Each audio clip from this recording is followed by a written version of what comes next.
Good evening, Abhishek. Welcome to a fresh new session on market risk modeling using SAS. So, excuse me.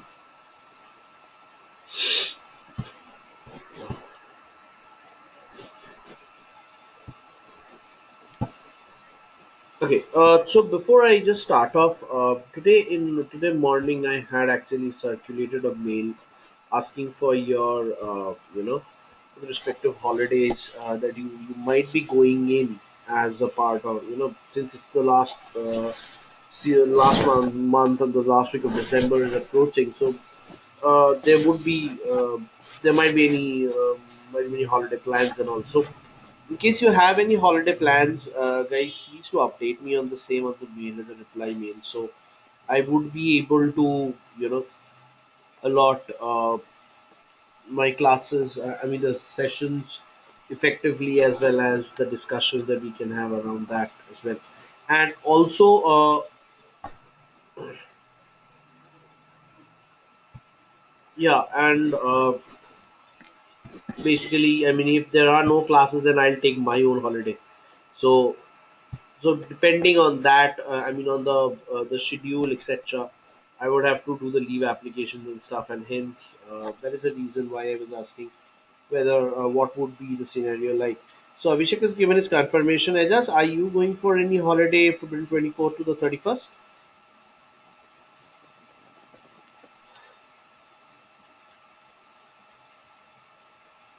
Okay, okay,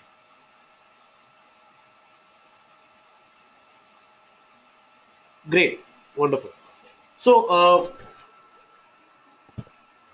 so that's great. That's great. So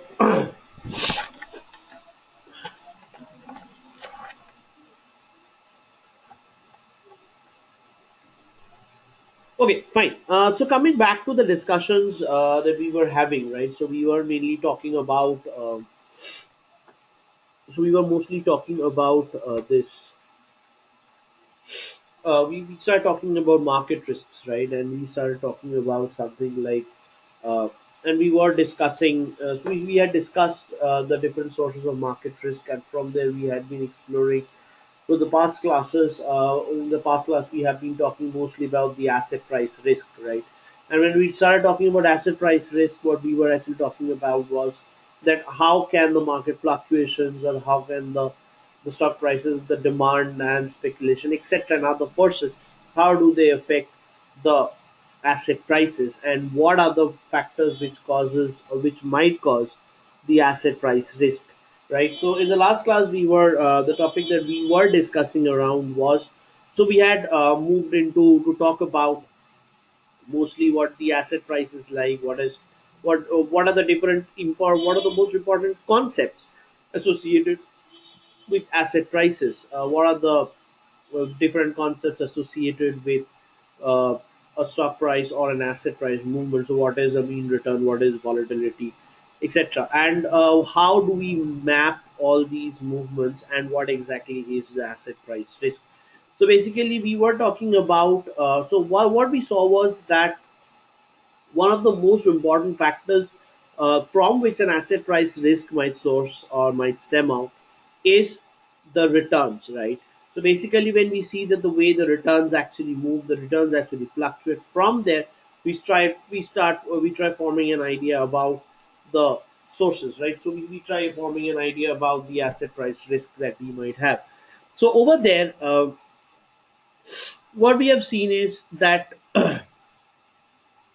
that the asset price or the returns path or the movement of the returns is driven by two factors. One is driven by the mean returns over time, that's one, and the other is the volatility or the Weiner process. That is so. The second is driven by the volatility, right? The volatility is nothing but it is the over variation from the returns, and it is driven by, and there is an element of randomness which we call the Weiner process, right? And from there what we had defined was the concept of a martingale, and given this return path, a shock might actually arise, and it is this shock which brings about the asset price risk. So obviously, every time the asset prices are always moving across, right? So basically, asset prices move across time, and they have a mean returns which is actually paid off, right?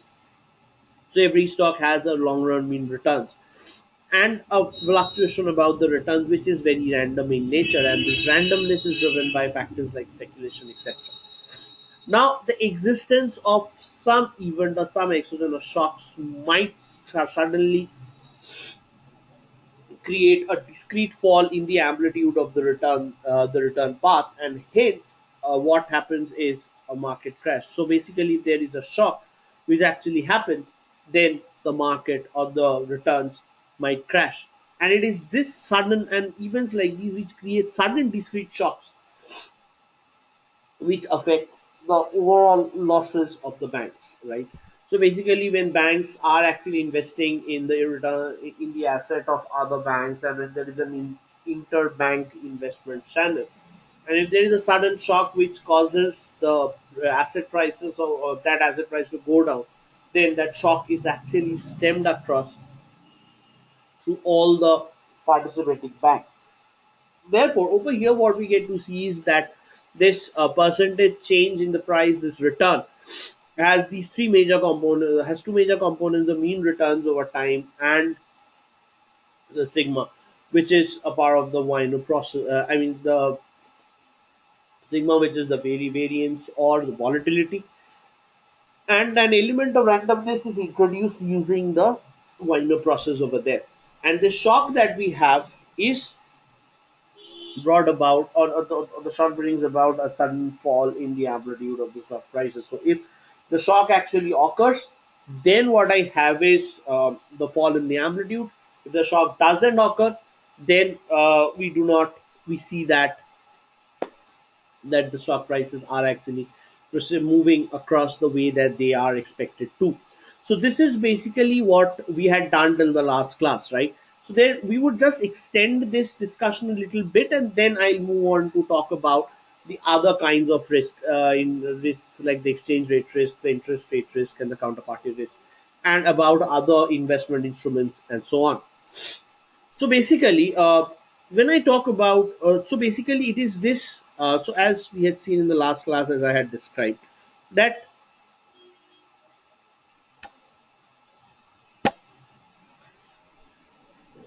so as I had described over here, that this,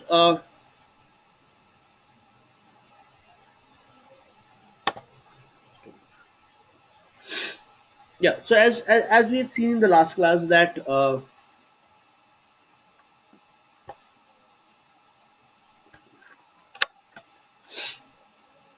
as we've seen that this shock is the one which creates the asset price risk, right? So what we saw was that, so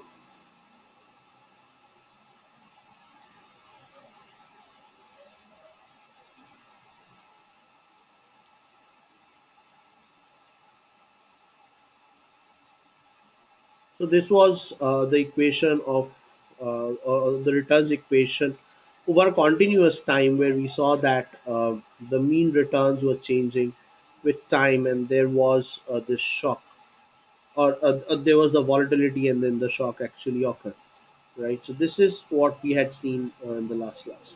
Now the question that comes out over here is that what exactly is the shock, and what and how is it that this shock is responsible, and how does this help us in interpreting asset price risk? So basically, this from this shock equation, what we can identify, so there would be a little bit of mathematics, there would be a simple bit of mathematics over here. Now from there, what we over here what we are trying to identify is that what exactly is or what exactly would be the problem, or what exactly would be the business problem, if we want to understand whether there is an impending market crash or not. So what is it that we need to predict, right? And over and through this, we'll try to introduce the possible kind of techniques that we could use for such predictions as well.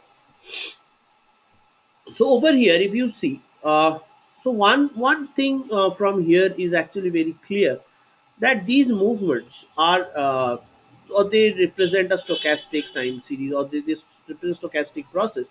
So where the variable, or say where there are a lot of stochasticity, or there is a lot of probabilistic behavior involved, right? Therefore the variable price, or this percentage return that we can see over here, is basically a random variable, right? So the percentage change in price is actually a random variable over here. Right. Now, if I want to understand that what exactly, or what would be the average behavior, or what would be the average percentage change in price of the asset involving this crash rate, or I mean, involving this crash component over there, or incorporating this risk component, then what I should be able to identify over here is that what exactly is the average path. Now, if I can identify the average path, then what we can actually identify is that from there we can actually try and find out factors which will which will ident or which will drive this return path. So over here, we know that if we want to form an idea about the long run average behavior,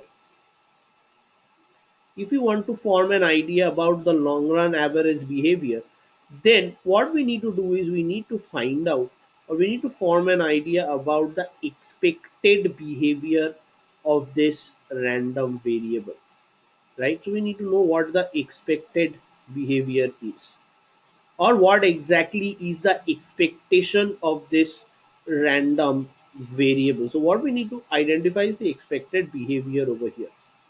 Now, what do I mean by the expected behavior? What exactly is this expected behavior?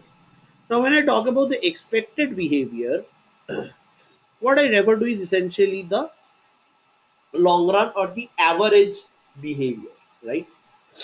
So, to bring in these two concepts together and to apply it to this equation, let us just refresh the concept of expectations for a given random variable.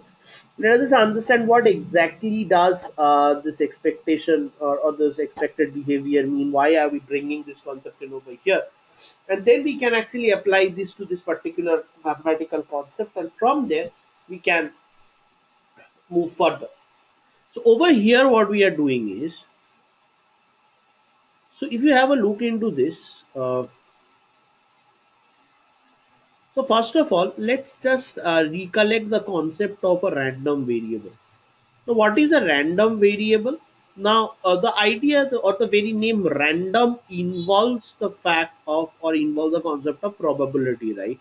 So we just understand that this random variable that I'm talking about, I'm essentially talking about a, a variable which has random outcomes associated with it, or it is a variable which can have multiple outcomes.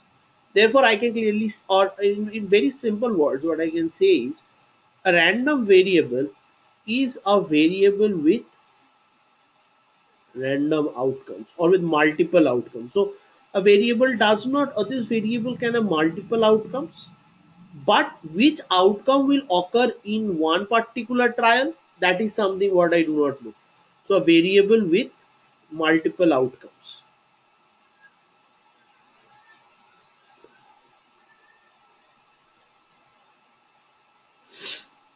Variable with multiple outcomes. Therefore, the outcomes have a probability distribution associated with it. So, therefore, this variable is a variable with multiple outcomes, and each of the outcomes will have a probability associated with it, or there is a chance of an outcome to occur. It is not always that all the outcomes will occur. Any one or more of the possible outcomes will actually occur with multiple outcomes, and each of the outcome will have a probability. So basically each outcome will have a probability.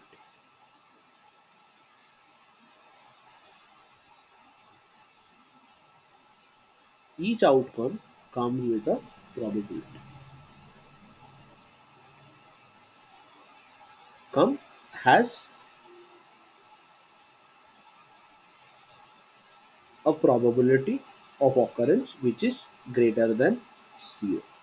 So that is all the possible outcomes are have some likeliness of occurrence. That is, each outcome has a probability greater than 0, right? So this is what a random variable is.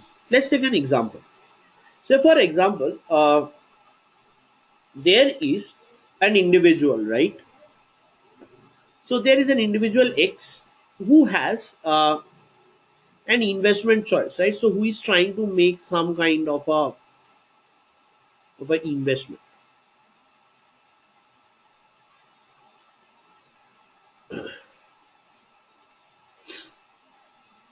who is trying to make some kind of an investment. Now when this guy is making an investment, right, now he knows that there are two alternatives open to him. One is obviously a government bond.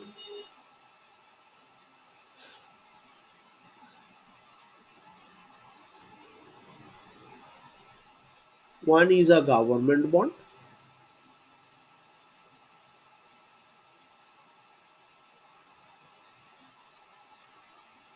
and another is a financial asset, which might be any financial asset. So it is a financial asset.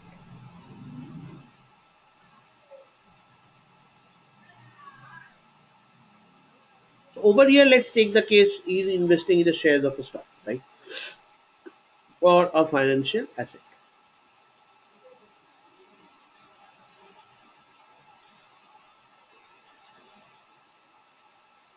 Right.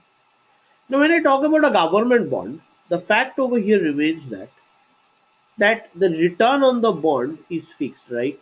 So if he invests rupee one,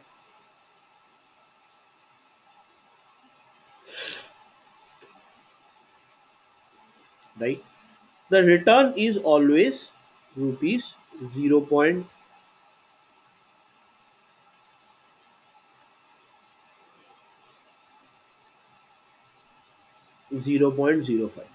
That is 5 paise. So for every rupee invested, the government bond always gives him a, you know, the government bond always gives him a fixed return of rupee 0.05. Now, when he invests into the financial asset, so there's rupee 1.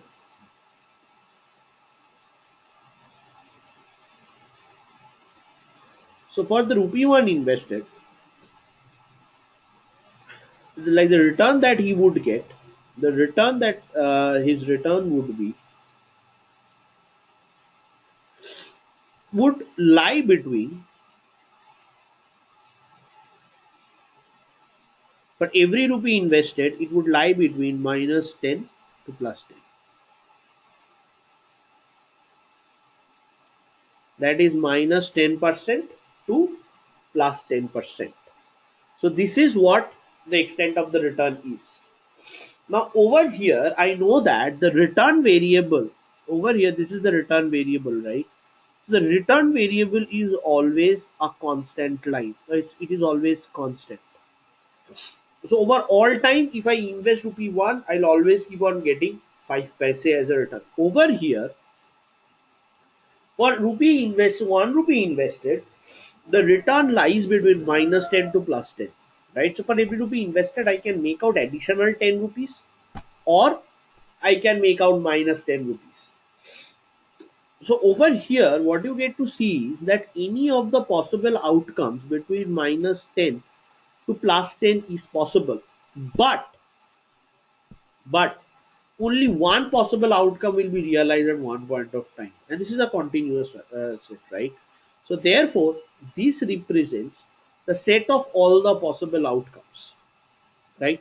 Now out of this, in one particular trial there would be one outcome. Therefore, the return over here or this example or this return variable over here is called a random variable, because now I know that historically we're looking into the behavior of the price of the stock historically. I know that this return will actually vary from minus 10 to plus 10. So the random variable will lie between minus 10 to plus 10. But which exact outcome will occur in which particular trial, that cannot be clearly said.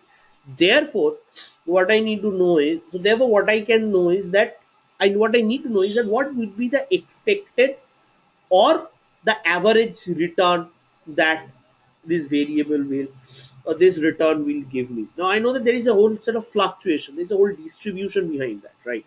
Now what I need to know is that what exactly would be the expected behavior of this return. So I need to know what the distribution looks like and what exactly is the expected value, or what is the expected return. So in this case, what I'll do is I look into, or I would be interested to look into the expected return.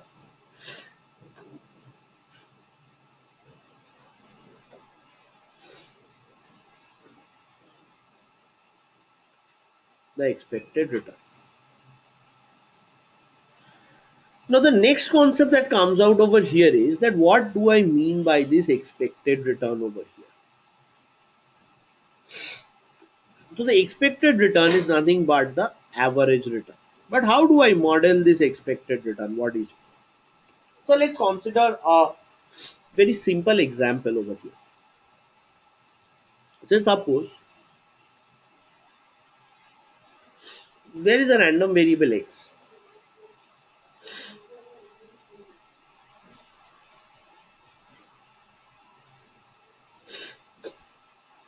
which has multiple outcomes like x1,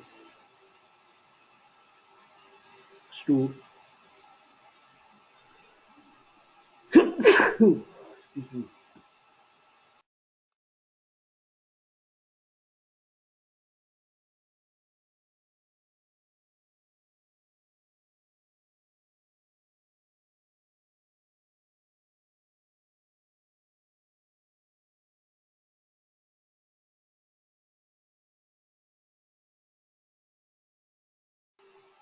Okay.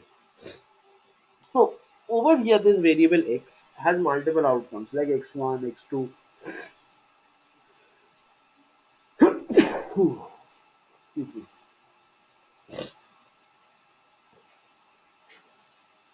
Like this up to xn.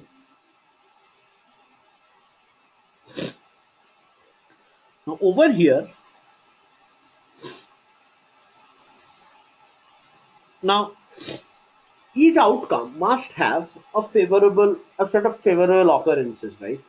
So it must have a number of times the particular outcome might occur. So over here, say x1 occurs f1 number of times. Say x1 is a outcome which occurs 2 or 3 times. Say out of this minus 10 to plus 10, there is 5 which has occurred 3 times, 10 has occurred 1 time, minus 10 has occurred 1 time, and any return between minus 10 and minus 2 has occurred 30% of the time, and something like that. So over here I am just looking at the discrete version of this. So x2 occurs f2 number of times and so on. So similarly, xn occurs if n number of times. So over here f1, f2 are nothing but the frequencies, right? Now from the frequencies what we can compute is something called the relative frequency. So the relative frequency will show the occurrence of one particular outcome relative to all the other occurrences, right? So basically over here say x1 occurs f1 times. Now the question that comes out over here is what is this capital N? The capital N is nothing but the sum of all the occurrences. It is frequency of f1 plus the frequency of f2, or outcome 2, plus the frequency of the nth outcome, right? So the relative frequency of first occurrence is f1 divided by capital N,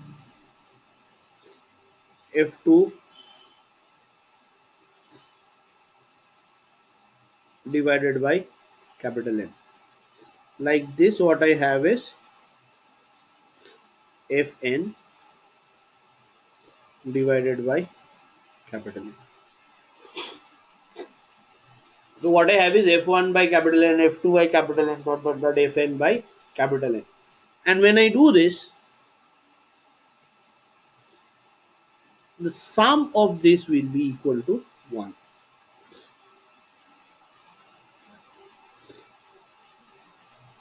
Right? So, excuse me.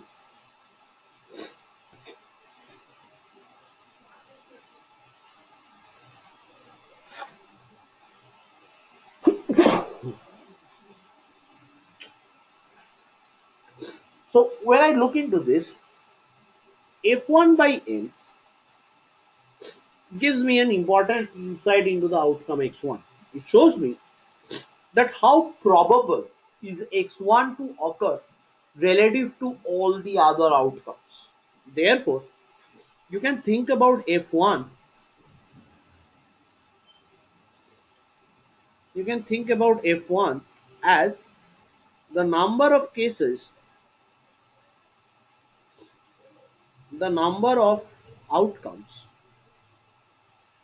favorable to the occurrence of x1. Number of outcomes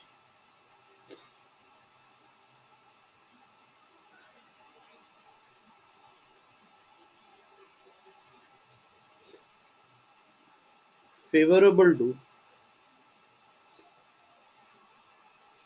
x1, right?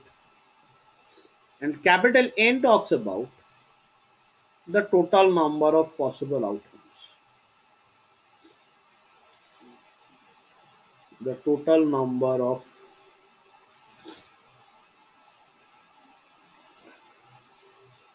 possible outcomes.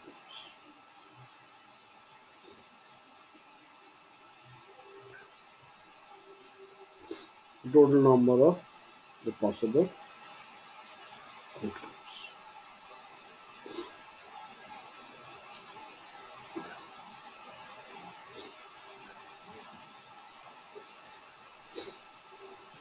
Right? Now this f1 by n and the f or f2 by n, all these things that we can see from here is nothing but, or this f1 by n, as I can tell you, this is therefore the probability of x, of the random variable x, to take the value x1, right? Therefore this relative frequency is nothing but the probability of x to take the outcome x1, or the probability of the outcome x1 to occur, right? Up to this point, is it clear? So is the concept of random variable and this frequency distribution clear?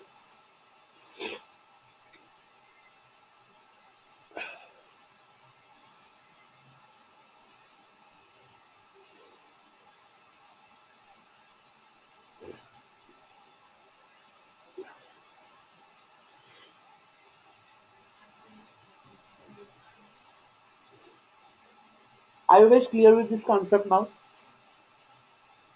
Random variable, the concept of frequency distribution, the concept of relative frequency, and why am I calling relative frequency the probability? Up to this point, is it clear?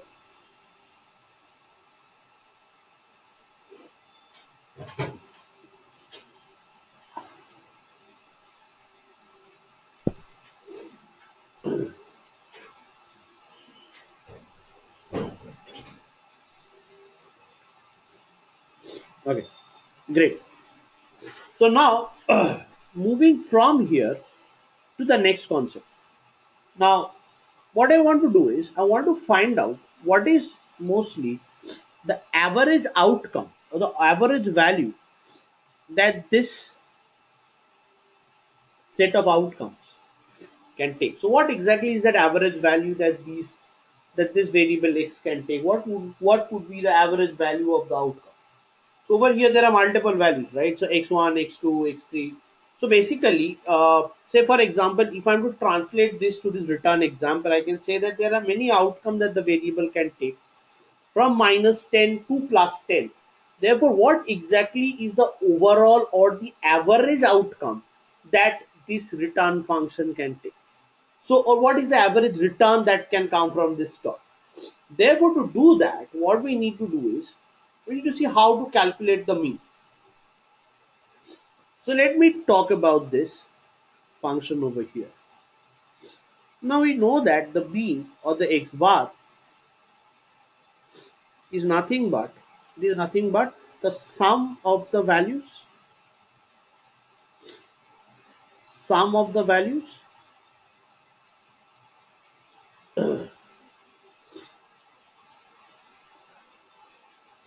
or rather sum of the outcomes,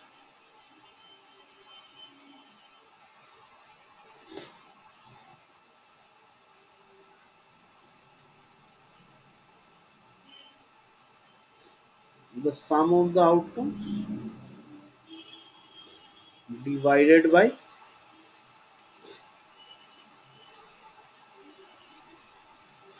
the total number of observations.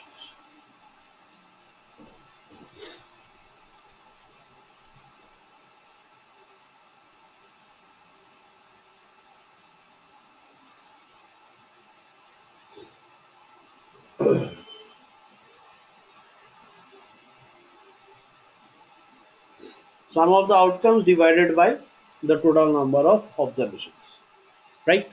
So this is what mean is. So how would I calculate the mean over here from this frequency distribution that I talked about? So over here, mean will be x1 into f1. So x1 had occurred f1 number of times. So say if 2 has occurred 3 times and 3 has occurred 4 times, the sum or the value that I will have over there is say 3 has occurred 2 times and sorry, 2 has occurred 3 times and 3 has occurred 4 times. Therefore, it will be 3 into 2 plus 3 into 4. So that will give me the sum total, which shows me that x1 has occurred f1 number of times, x2 has occurred f2 number of times. Like this, xk has occurred up to k number of times. So basically, the sum of the observation will be x1 plus x1 f1, x2 f2 plus xn fn.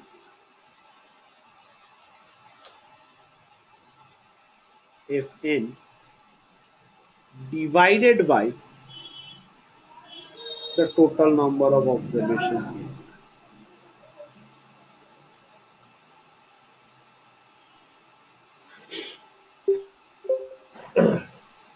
right? So the x bar that I can see over here is nothing but the sum of the outcomes divided by the total number of observations. Now, what I can also write over here is I can express this x bar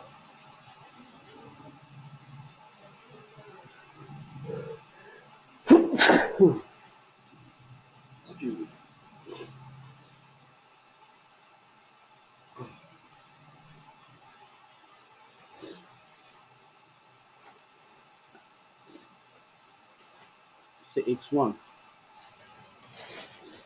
into f1 by n,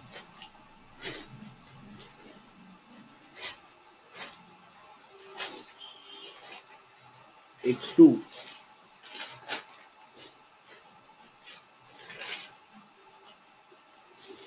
f2 by n.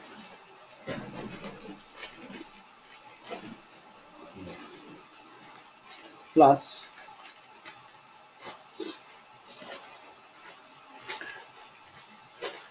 xn into fn by n, right? So therefore this is nothing but x1 into p1, that is the probability of x1 to happen, x2 into the probability of x2 to happen, or the probability of x2 to occur,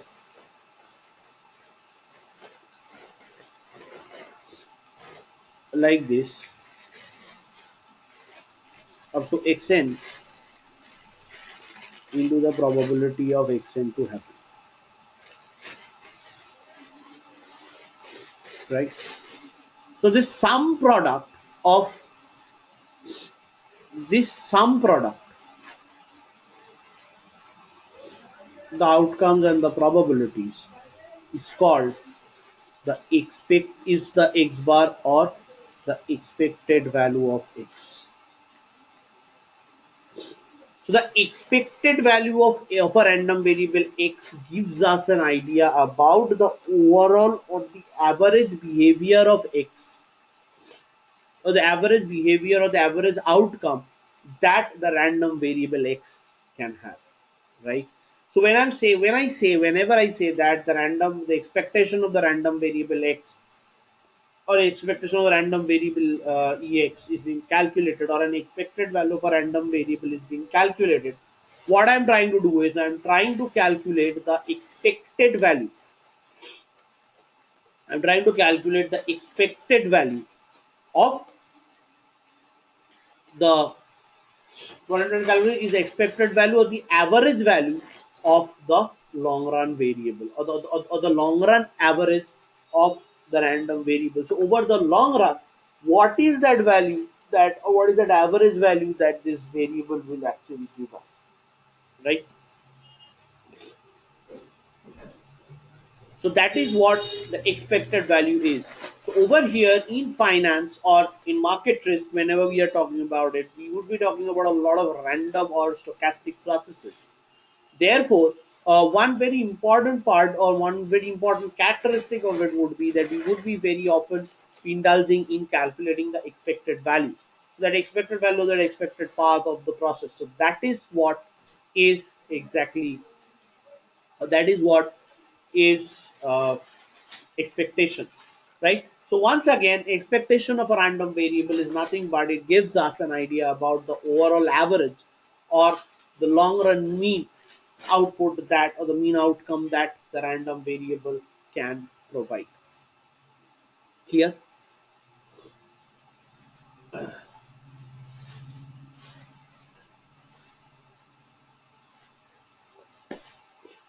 Abhishek, clear with this concept? Ajaz? Because it is this concept that would be used very frequently going forward. Great. Okay. So over here, we would be calculating the expected value of this return. So this is a return path, right? So what is the average return that, or what is the average value that we can expect of this return path? So over here, what we'll do is we'll take the expectation of this path, expectation of this return, or expected value of this return path.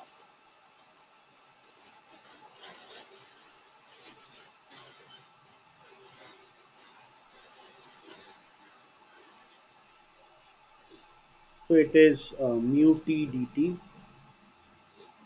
Expectation is not taken over constant values, and the average value is that of a constant value, plus uh, sigma t. So this is the observed or the calculated volatility figure. Then what we have over here is the expected value dw,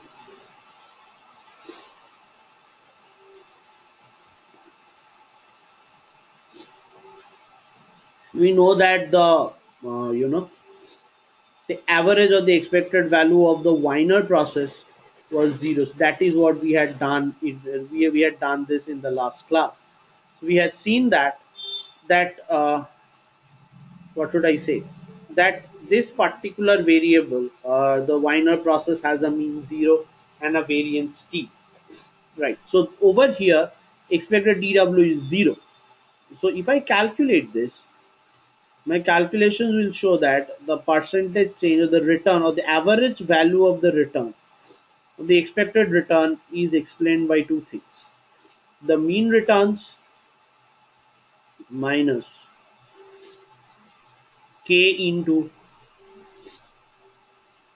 the expected value of the crash variable dj.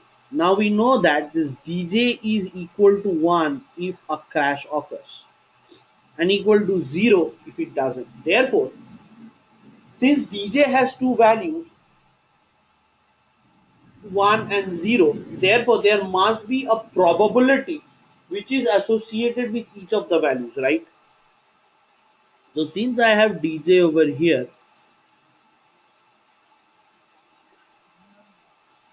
so there would be two values, right? 1 and 0. Now to each of these there must be a probability associated. So the probability associated with the crash is called the crash hazard rate and is called the ht,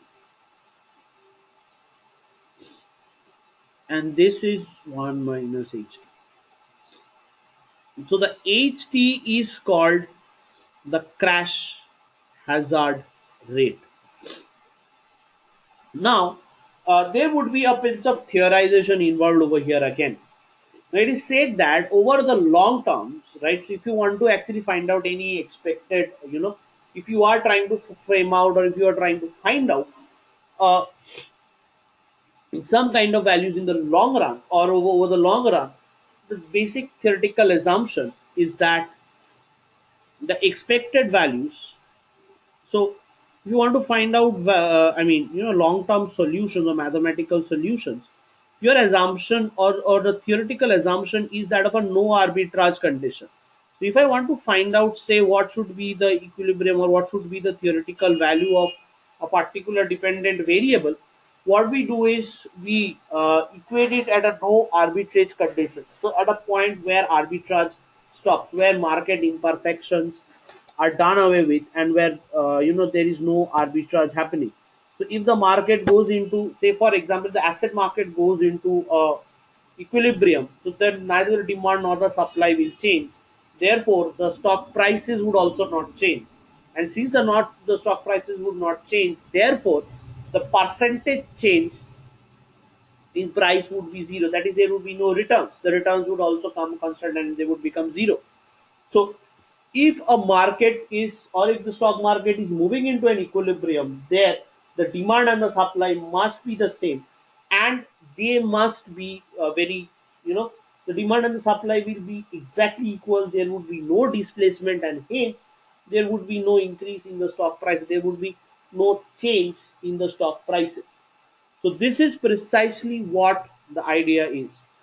Therefore, if you want to find out the long run of the equilibrium value, the it is found out, or it is found out under the case of long run equilibrium, or as we call it, the no arbitrage situation.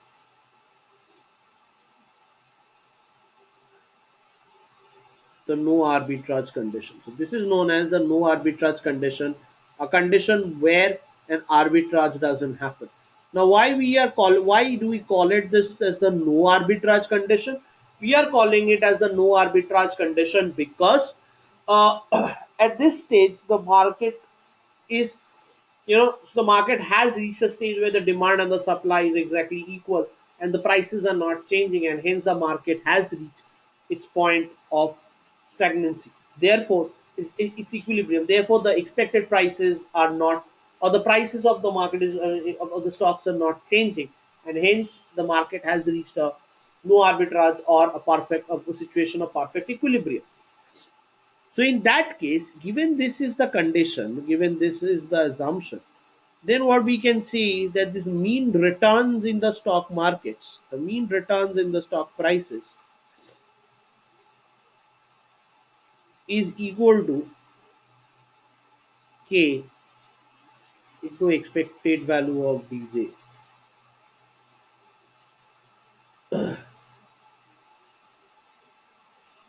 right?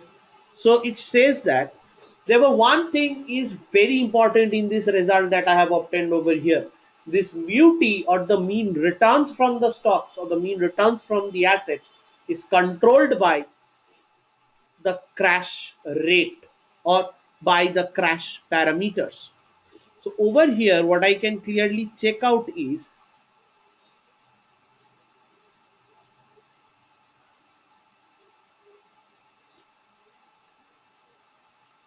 so over here what I check, what I can clearly see is k into the expected value of dj. What is the expectation of dj? Now we have seen that expectation is nothing but the sum product of the outcomes and the probability. So over here it is 1 into the crash hazard rate ht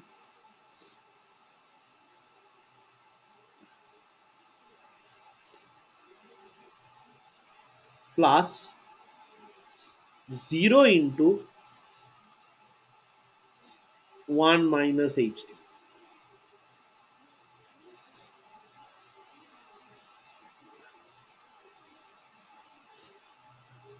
Therefore this is nothing but k dot ht, the crash hazard rate. So over here what I can see is that the mean returns in the stock market.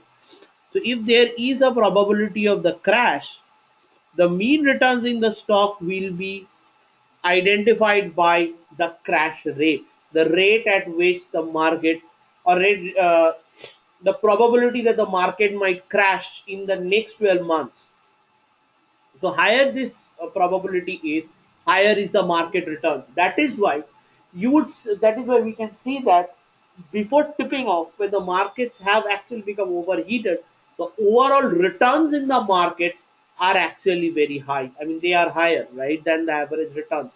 The reason is that that is controlled by the crash rate. So greater the chances of the market to crash in the next 12-month period, the more the higher the returns are expected to be. However, I do not say that a higher return implies a higher crash rate. What I actually mean is, given that the market has still not crashed, and that there exists a certain probability that it might crash in the next 12 months. Now the probability might be low, that probability might be high. So higher that probability of the market to crash, the higher is the return from the stock markets, or the higher the return from the stocks, or the overall returns in the markets. So if we generally see that the markets are actually writing a higher, that is the reason why when the returns are seen to be higher relative to the long run average, then there is an alarm bell which is actually seen, which is actually run across the markets. I mean, there are signals coming into the market saying the markets are overheated, the markets are the returns are abnormally high compared to the long run average returns, and from there you need to form an idea about what the market is like, right? So this is what, and that is the reason why you need to predict, you need to have an understanding or a prediction of what the markets, or what exactly is the crash rate like. So basically this problem might actually boil down to the following fact, that is to predict ht, the crash rate ht over the time period t plus dt, right? Given that the crash has still not occurred, right? So this crash rate, or this concept of crash rate, would be very similar to the concept of a probability of default, right? So basically, given that an account has not defaulted, what is the probability that the account would default in the next 12 months.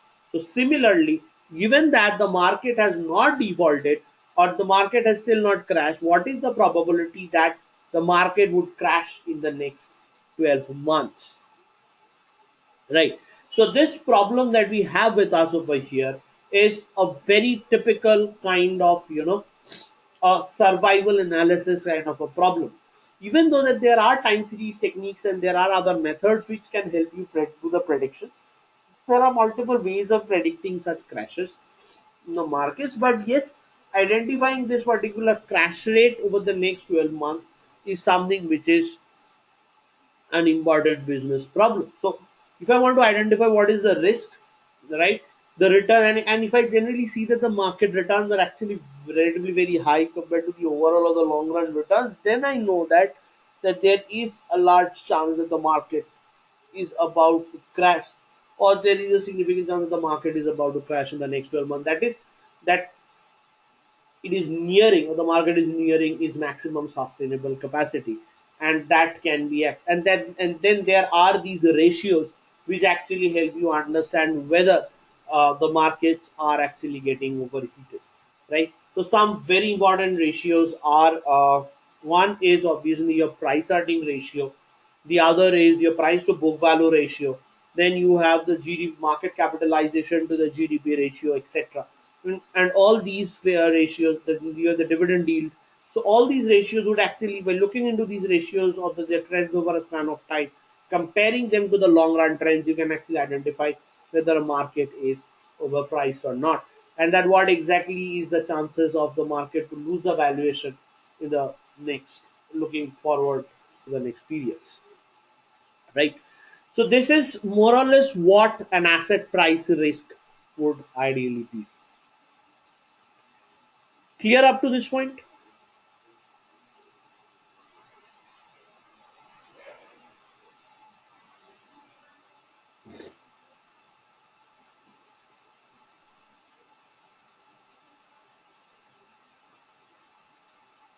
Great, great. Okay, fine. So from here, the next sources of the risk that we would explore over here are counterparty default risk. We would explore risks like, you know, like interest rate risk, exchange rate risk, etc. Right. Just give me a 5 minutes time, guys. I'll just come back and start. Just give me 5 minutes.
Hey, hi guys.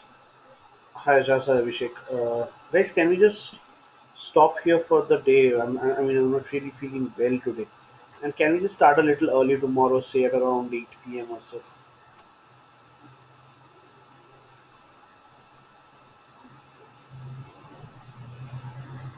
Thank you, Abhishek.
Okay, so I'm just stopping the class today. I'm not really feeling very well. We'll start tomorrow a little early at 8 p.m. instead of 8:30. I'll send the link by 7:45 and you can start by 8 p.m. And we can pick up from there. So tomorrow I'll be talking about the other three different kinds of risks. Thank you.